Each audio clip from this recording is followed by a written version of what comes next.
every good story has to come to a conclusion.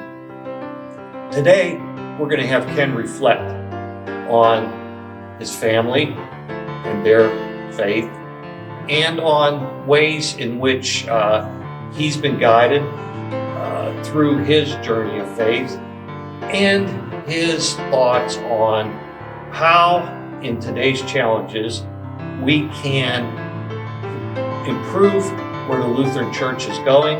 We can involve the younger generations who need to carry faith forward, and how we can have a stronger Lutheran faith, both personally and as a congregation and as a church. Covered a lot of serious subjects. I hate to have people leaving with the idea that there hasn't been some fun and joy and humor in your career. What are some times where it was just fun? It wasn't the grave crisis or the spiritual doubt or something. Were there just some really funny times that made you feel good about what you're doing? Well, in the first place, I have to say that those of us who were in seminary together developed that kind of relationship. A relationship of being together and having fun, and all of that we would say was in the name of praising the Lord. But it wasn't always quite that way. But we had great times in our seminary life, and those relationships have pretty much been sustained through life. And no matter when I would be in California and in Europe and so come back to this area, always we'd look up those people, you see, whom we had our beginnings with, in a sense. But it wasn't only that. It was the fun times really within the congregations themselves, and certainly within the staff of the Division for Mission in North America. We had a staff of accounting secretaries and others of over 100 people. And that group, when it would get together, would have a joyous time as well as more serious aspects of getting with the Word. But I suppose that most of my fun times, after we were married and so on, were on vacation times with the family and with our two families. One family was a family of 8 children in Iowa. The other was a family of 9 children in Pennsylvania. And when we would try to visit in the summertime or in whatever the case may be, we had a tremendously good relationship, I must say. Both my wife and I had tremendous relationships with our families and with each other's family. So those were joyous times during this whole period of ministry. We understandably have a notion of ministers being on call 24/7, 365 or 366 days a year. But you're looking at all these texts and you're doing all the work preparing sermons and everything like that. Did you do pleasure reading? Oh yes. I was a fan of mystery novels all of my life, and I would read for relaxation during some of the busier times. And I was really pleased with that. Mm-hmm. So who were your go-to authors? Well, I I can't think of the names right now. I have trouble with recalling names. But Did you get the Christie canon? yes, all of those that I could get my hands on. Mm-hmm. How about history? And history, yes, indeed. Spending time in Gettysburg, not only could you read about it, but you were sort of in the laboratory. Secular history as well as church history. I had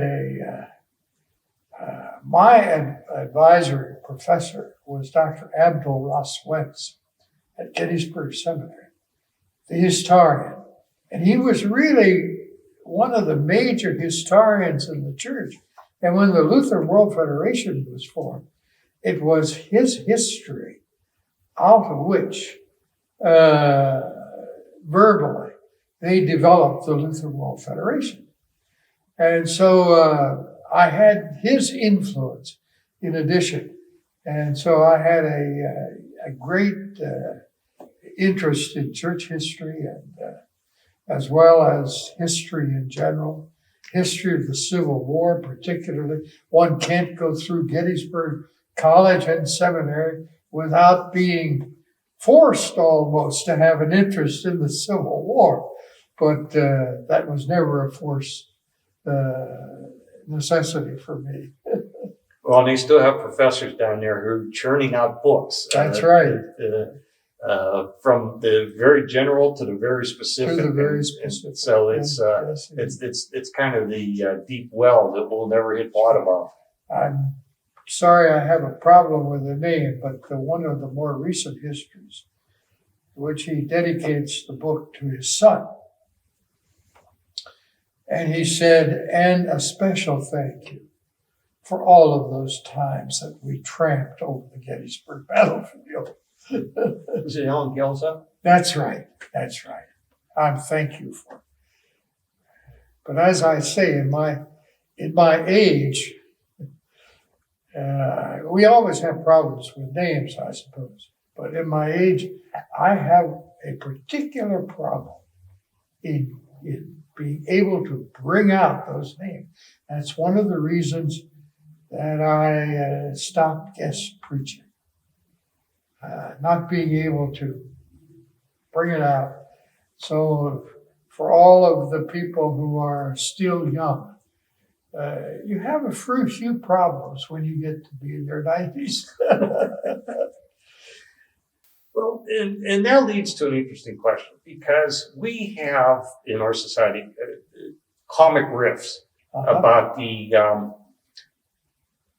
older persons conveying experience and wisdom to the succeeding generations. And, we do the spoof on, well, I remember back in my day. Yeah. And so how does one pass along advice and the wisdom of experience without coming across as curmudgeonly? Yeah. Well, let me respond first in this way, very carefully. Because I have now 3 in my family, a son-in-law and 2 daughters, who went through the same seminary that I went through. So you're very careful about how you make your statements and so on, because they aren't all as glorious as you might think they were.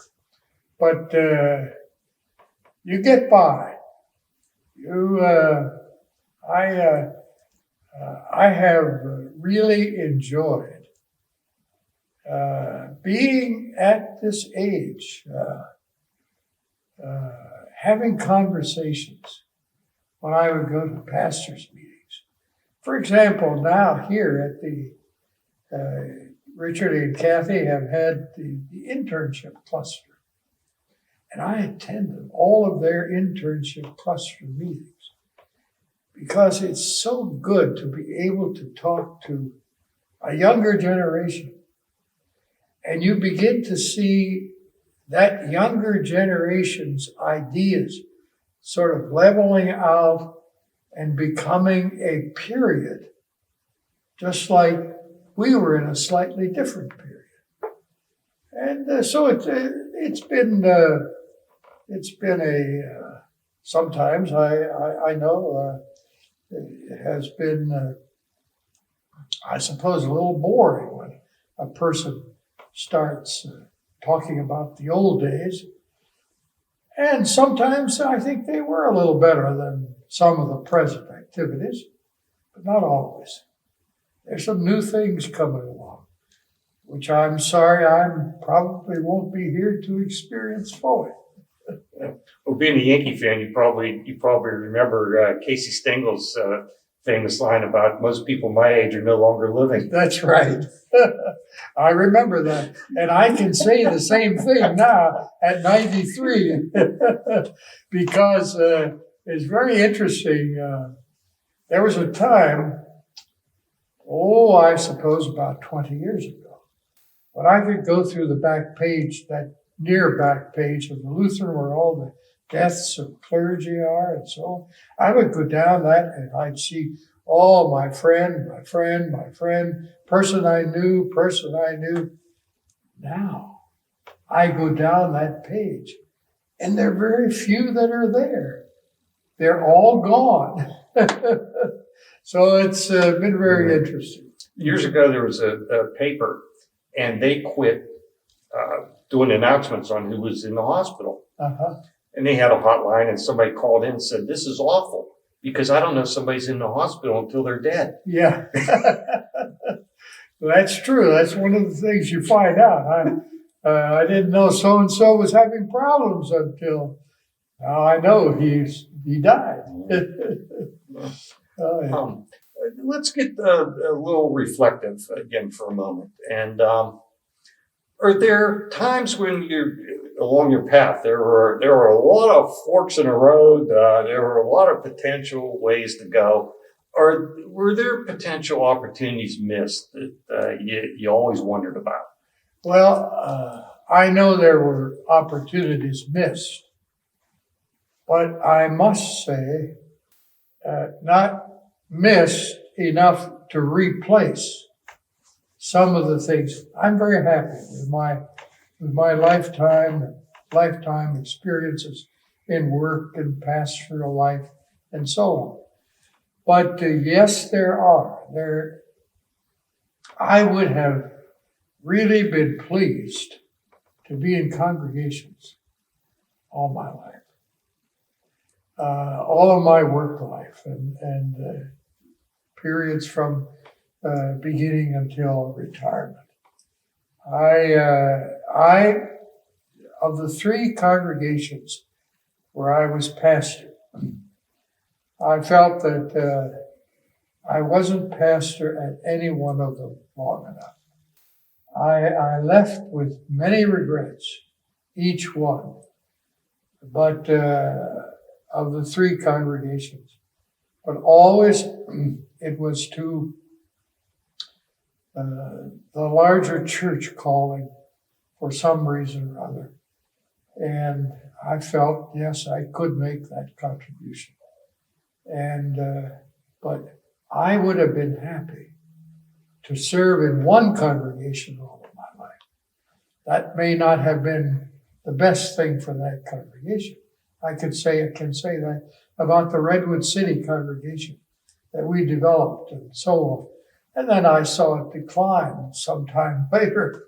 And the same thing is true in other areas. But I would have been happy serving in congregations all my life and all of my work life. Felt that other areas were necessary as well. And Franklin Clark Fry, one of the great leaders of our church, whom I respected and so on, I was asked to leave a congregation in California. And Dr. Fry happened to be in California. I asked to see him, and I did. And I asked him about this, that I felt I should stay in the congregation where I am. But by the same token, I felt that it it was necessary to respond to a call from the church at large. I said, Dr. Fry, how did you handle that? Because he had been a pastor, and a great pastor. And he said, Ken, I labored with that all my life. I still want to be in a parish. And he said, and I suspect, knowing you, that you will be wanting to be in a parish when you're serving your last. And so that gave me some confidence. But by the same token, I appreciated all of the places I was asked to serve. And I felt that when asked to serve in a congregation, that maybe that was the right time. For example, there was no reason for me to go to Berkeley, California, except that it turned out to be the 3 most restless years in Berkeley, California ever. And I was glad now that I served there during that period of time, 5 years, that I had that opportunity to see a generation sort of evolving around a new period and a new day in the history of our life together. Oh, I thought, well, maybe there is good, substantial reason for us to call it a call. How about things that were sort of a dream that you never got to realize because reality kept creeping in? Or something that you really wanted to do, someplace you really wanted to go, something you really wanted to see? Well, let me mention at least 2, and maybe others, but I have never been to Israel. And now I've given up the hope to get there. But I had opportunity to go to Israel, but Israel was first being formed, really, in its present state. And the people who gathered together, the refugees in Germany, to get on planes and fly to Israel, they said, we have room. Why don't you come and come with us to Israel? You'll never regret it. And I said, I know I may never regret it, but I can't do it now. I thought I was too busy. But now, later in life, I wasn't too busy. I should have gone because I wanted to go then, and it would have been so good to be there at a time when Israel itself was forming itself as a nation. And I think of that period very often and think of how I wish I could have been there. And the other one, of course, is I would have enjoyed and been happy with being in a parish all my life. But I'm happy to have served in the other ways as well. One place that I have wanted to visit are areas of southern Africa, which I never had the opportunity. I had a lot of contact during that period when we were sort of facing issues in southern Africa and in Namibia and so on. And at a time when I was having major disagreements with the bishop of our church at that time, Bishop Crumley, he wouldn't mind my saying this, I'm sure. He thought that we were being too forceful in our suggesting that the pension board not invest in corporations that are invested in South Africa. And I was a strong proponent of that. So we disagreed. But I've always wanted not only to advocate on their behalf, but I wanted to visit there and never really had the opportunity. I should have taken the opportunity. but didn't by the time when I could have. It's a trite question, but it occurs to me because you've met so many people, you've interacted with so many people. And so I'll ask it in two parts. One in the religious realm and one in the non-religious realm. If you had the opportunity to have dinner with someone, who would your picks be? In the religious realm, I think my pick would be Franklin Clark Fry, who was not only a leader in our church, but he became one of the first moderating presidents of both the Lutheran World Federation and then later the World Council of Churches. Just because of his knowledge and the kind of aura of someone who knows the church because he has been the church, has been the voice of the church for so long, and in such strong and helpful ways. I suppose that Franklin Clark Fry is one of the, maybe the foremost leader of our church being involved ecumenically in the National Council of Churches and ecumenically in the World Council of Churches. And the World Council of Churches can thank him for many of his areas of leadership that made the World Council the strong body that it is today. And let's see, what was the other? In the apart from the religious world. Apart from the religious world, that's a little more difficult because I would want to say a name or two that I could never achieve, but I suppose it would have been interesting at times of when things weren't going too well, to have dinner with Franklin Roosevelt. Can you imagine that? Sitting down and hearing the struggles and the strains that go through the mind of a person who is really changing history. You know, we do think alike because my pick was going to be Winston Churchill. I see. There you are. Well, yes, I could have named Winston Churchill likewise. But I named Franklin Roosevelt because I'm more familiar with many of the things that were accomplished during that period of time. And actually, as a bonus program, you could have Eleanor there too. That's right.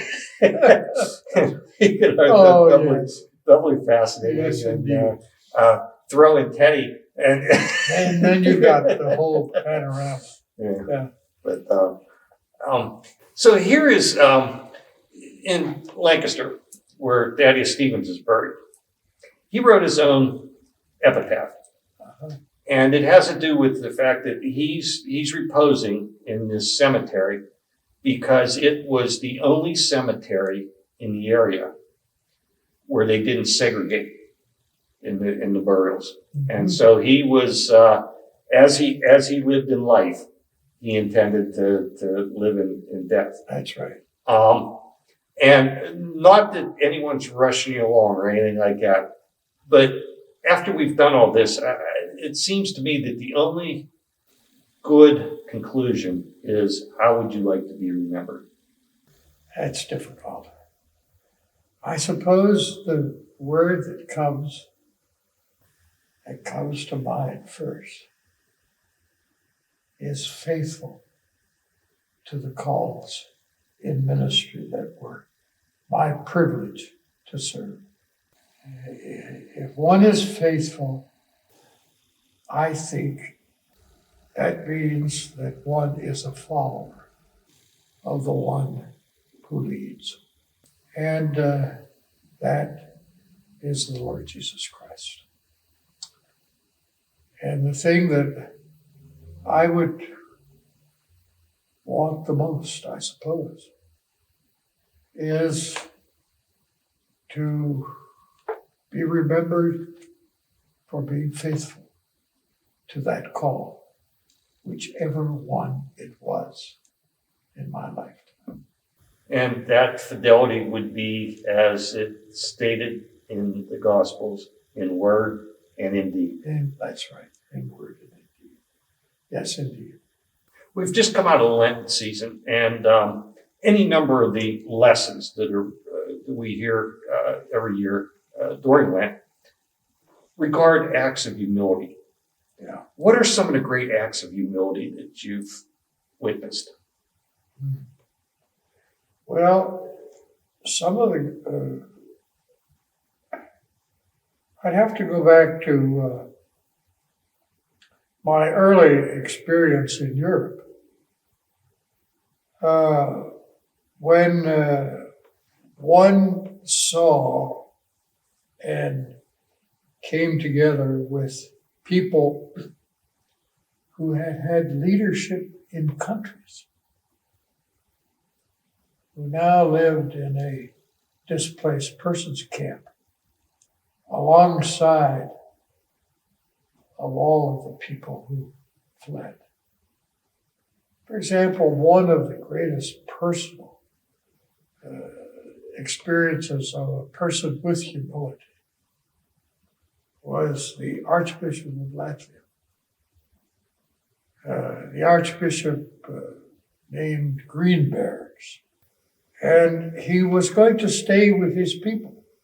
But his people came to him the night they were fleeing and said, "You must come with us, or you will be killed." And it was only for that reason that he left, to serve these people who were now leaving their country.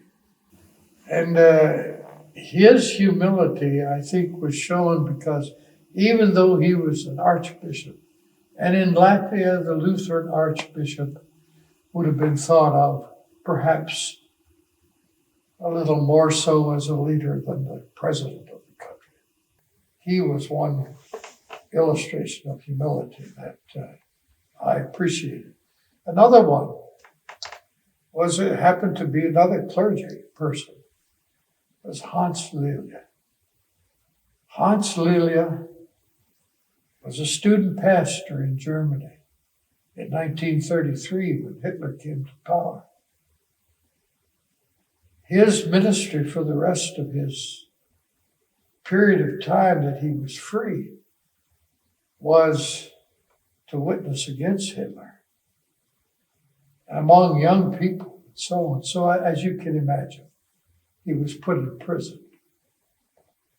I had the privilege of spending an afternoon and an evening with him right after he was out of prison, because he was in prison for a period of time after the war until it was his turn to be released and so on. And to hear him talk and to speak about that period of time. And then he became the Bishop of Hanover, which is one of the strong Lutheran sections of Germany. And I had the privilege of traveling with him over most of northern Germany, all of Hanover and other places in that part. And I have never appreciated one person who gave so much of his life as Hans Lilja, that I was associated with. And I appreciate his life to this day and think about him really almost every day, because we traveled together and we had our joyous moments together. and also our sad moments. You and I are an age. We remember the old skin bracer advertisements where guy slaps himself and says, "Thanks, I needed that." But I know I can think of a lot of times where I hear a sermon or listen to a message or something like that, and you walk away with this, wow, boy, did that just rearrange my thinking or change my perspective. Do you have moments like that you recall? I do. I had a moment like that really when I heard a sermon in Mainz by Hans Luther. I had come to Mainz not only to hear him, but also to take him after his gathering at Mainz to a meeting with the Lutheran World Federation staff. But how happy I was that I went to the sermon, to hear the sermon that he preached that night. I still remember portions of that sermon. I could never repeat the way he said it. But sometimes you use this expression, or people do. I was glued to my seat in listening during the whole period. And that night I was. Because he was preaching to perhaps 1,500 people in the largest church, which was filled to overflowing and to the outside, preaching about their experience in accepting Hitler, rejecting Hitler, and living a life that was faithful to God. And at least many of them living that life, and he was including that congregation.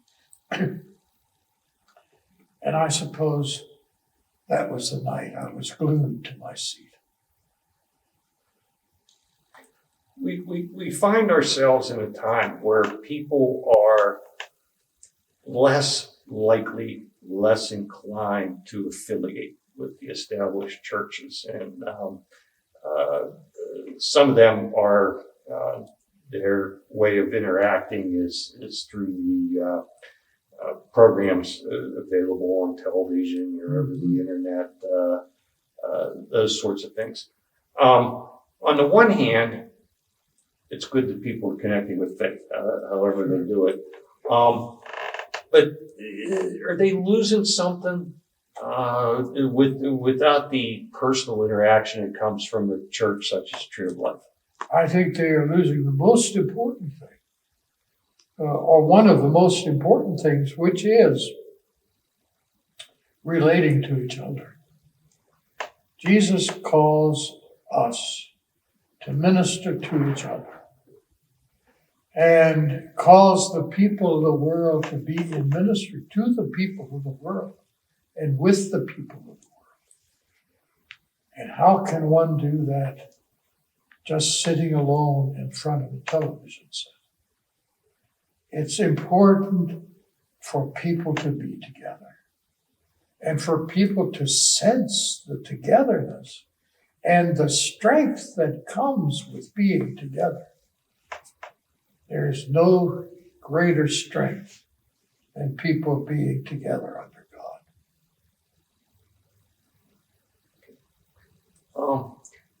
One of the ways that the people in the modern age seem more, and it's a revival, really, because when you go back to the time periods, both before, through, and after the Crusader period, pilgrimages were a very important element of faith. And in the modern world, we see a lot of people who make the pilgrimages again. There's the Way of St. James in Spain. And there's all sorts of legend that surrounds that and everything. What's your take on the pilgrimage and that sort of connection to faith? Well, I suppose like so many things in life, it depends upon why we go. Why do we go? Is it to go to be a part of the pilgrimage alone, just to be a part of it? Or is it to go to serve each other as we go? And I think one of the greatest experiences in life is to experience the journey that we have in the church, where we are together as we go to serve the people of the world. And I don't know how to put it in a much different way. Mountains are very important in the Bible. And because when you were on top of the mountain, you were as close to as God as you could get on earth. And there are, through time, there are a lot of people who talk about their mountaintop experiences. Did you ever have one? Well, yes, but it's hard to describe. I suppose that when I would speak of my mountaintop experiences, it would be one experience I had as pastor, a Messiah church in California, my first congregation. I was visiting with a lay person in the congregation who had been an important figure in the defense effort of the United States during the Second World War. He was a member of our congregation. And I remember sitting with him at his home, and we could see the mountaintop. And he said, my experience in the life of the church has been that kind of experience. He says, I don't want to say anything against the military. That has been my life in the Defense Department. Certainly not. I wouldn't say anything against them. But what I want to say is that from the church, it is like sitting on the mountaintop and seeing your brothers all over the world. That was another time I was clenched to my seat. I didn't know what to say, to respond to him.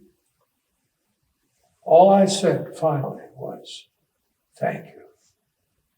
Because he had witnessed to me, and I'm sure he did to others, in a way that is really the way to witness to each other. So you're there for the formation of Lutheran Church of America. You've seen the way in which the church has grown, the way in which it has matured in some of its views. What would you wish for the church that your children and grandchildren and great-grandchildren will hopefully grow up in? Well, my hope for the church in regard to children and grandchildren, the future, would be this, that we are able to serve each other as we together then serve the world. What I mean by that is we can say, well, I am a member of the church and I do good here and there and wherever I can. But that we could all sort of have a sense of being the body that Christ left on earth, to do what needs to be done, and to share with each other, and to serve each other, and to serve other people in the world, and whomever that may be, and to do so thinking of all of us as equal children of God. And I know that that's not always the easiest thing in the world, in our competitive world, when we try to get one step ahead of the other and so on. We can still have the competition in our whole areas of life, in all of our areas of life. But as the church, we are here to serve each other. And we are here to serve God as we serve each other. And that's, I hope, that we in the church can understand that as our primary calling from Christ. And I would hope that that would be the way in which our children could see that as our primary calling. Because then we can't go wrong. However small the service may be, it may be the greatest in the sight of God. God does not measure the distance, the quality, 100% or 50%. God measures the service as it is given. And that's the way I would like to see our future children and people of the world look at the church. And then the church, I think, could progress in its mission, which is its mission to the whole world. I've always thought that one of the most powerful statements that is part of our service is when the presiding minister has the line to the effect of, as an ordained minister of God, I forgive you your sins. That's right. When you say those words, what is the feeling that you have? My feeling has changed through the years a bit. I suppose when I first started in ministry, I thought, well, this is an exceptional, authority that a pastor has to say that someone else's sins are forgiven. But I've come to reconcile my concern about what I said, what was said, what was meant. And I see this as the minister being a minister, using the voice of God, but only transmitting a voice from a power that is God's. Not the minister, when he sees himself, or I feel today, should see himself as a channel. The channel through which that voice might be heard. Well, I think that's an important distinction about the Lutheran Church, is that we recognize fallibility. We don't ever get caught up in this infallibility notion. That's right. That there's only been one perfect person. That's right. Yes, indeed. And we need to remember that. And especially, I think, the minister, when he is placed before people and is expected to provide God's word in a way that is understandable to people. Not that he is an exception, but that this is his call. That's the meaning of call in my book. One of the things is that when we talk about Lutheran Immigration and Refugee Services, and this was a special mission that both you and your wife were involved in. For someone who's done the work in churches, who's been part of leadership and everything like that, how important, how essential is having a devoted and involved spouse? Oh, I think very important. I think there's a difference whether the pastor is male or female. I think it's very important that the spouse be in harmony with the person that he or she is married to when it comes to the ministry. I don't mean that everything must be believed in the same way, or that the same definitions could be given to various bits of information, the biblical information, or theology, or so on. But I do believe that it's important for the two to be linked spiritually. In order, otherwise, I feel that there will be a very unhappy life experience. And I know that my wife and I had, not only were we fortunate enough to have similar beliefs, having grown up in Lutheran homes and farm family homes, so that all of those things together helped our being together. But it's very important, I think, that the two not be separate, that the two can find a commonality in faith. Can you tell us a little bit about where her passions were, where her contributions came as you were making your journey together? Her passions were helping children. She was a teacher, and she always wanted to teach 3rd, 4th, or 5th grade.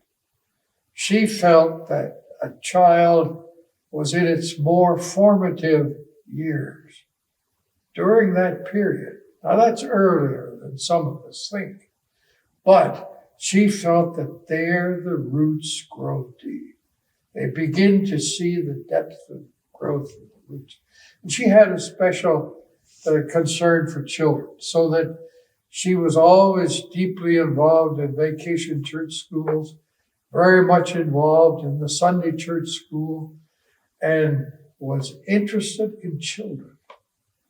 And she had an interest there that I could never match, not because I didn't want to, but for some reason I felt I couldn't, at least not as she did. And I know that when we were in our congregations, that was the most important thing as to how that Sunday school developed, how the children were taught at an early age. Mm-hmm. Well, and that's a major concern today, yes, because there's so many competing activities, Sunday used to be out of bounds, and now Sundays, you look around at the sports and the shopping and everything like that. Sunday can look like any other day. That's right. In terms of the opportunities. So how does the church reinforce with parents and with kids how important the Sunday school and the catechetics and the youth activities are? But I think that it's important for the church to do the reverse.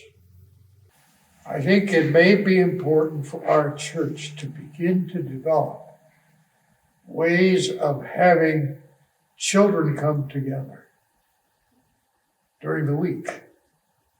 And we'll have to be quite original in how we pick a time or times during the week. But I think a church, while Sunday should be given to the church in many ways, I think that the church must also be willing to assume and to perhaps find some times during the week. And maybe not all can be together at the same time, but the church may need to be willing to serve different days, some segments of the church's life and people. I know that would be more difficult, and it would require a great deal to convince some pastors of that. But that's the way I feel. So that we should be willing to utilize some of the other parts of the week for what is educational and spirit developing. And I think that could be done. And wouldn't it be, maybe not the whole congregation, but some of different nights. Every week we pick up the papers and read about challenges that mainline churches are facing. And so people are aware of the problems, but you're sitting back and based on your experience and everything like that, where do you see signs of hope for the church? The signs of hope for the church are in those who are coming into the church. Not that we forget those who are in the church, but the signs of hope, I think, are those who are coming into the church. Right now, we have a period of time when young people and are needed in the church. There was a time, I suppose, in the church's history when, even though we've always needed young people, today we need young people in a very specific way in order to lead us into a new period of life in the world.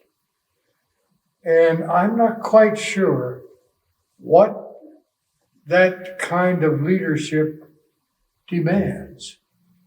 But I do know that people still want to be together. The question is, can we help a new generation understand what it is that the gospel has to offer to all of the people of this new generation, not only to those in the church? The church, I think, has an opportunity for growth when we see the needs of all of the people, not only those who are part of the church.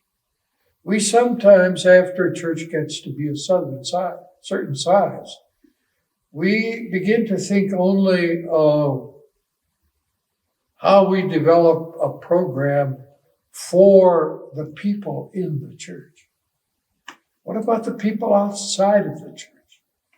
Those are the people who are going to be needed and reached in this new generation. And it is going to be a very demanding kind of change and leadership on the part of our young people. And the call really today is not so much to those of us who are older types. Well, we always have a major call, but It is really to those who are coming into the church, growing into the church. And are those attachments going to be there? Are the roots going to be there? And if they are, then even though the church may be of a slightly different form, a different kind of tree, but nevertheless a tree. And I think that's the attitude that I bring, at least the feeling that I have about the church's future. It's going to really depend largely upon the way in which the roots are formed in young people, so that they may then grow in the format of a people for the future. Well, Ken, this has been a long time in the doing. It's been terrific in terms of the insight that you've yielded. We're grateful for your time, your experience, your service, and be willing to share. I mean, that there's too many times in our lives now where people, we see the greatest generation dying off. We see the last few Holocaust survivors dying off. And it is so important to have the testament of people who lived the experience, and all you've done in the formation of important church groups and in the growth and really the maturation of the Lutheran faith and the Lutheran Church. We're extremely grateful, and we appreciate the time and the energy that you've poured into this, because this really is a gift, not just to this congregation, but to the people who will follow us. So thank you very much. Well, thank you for your comment.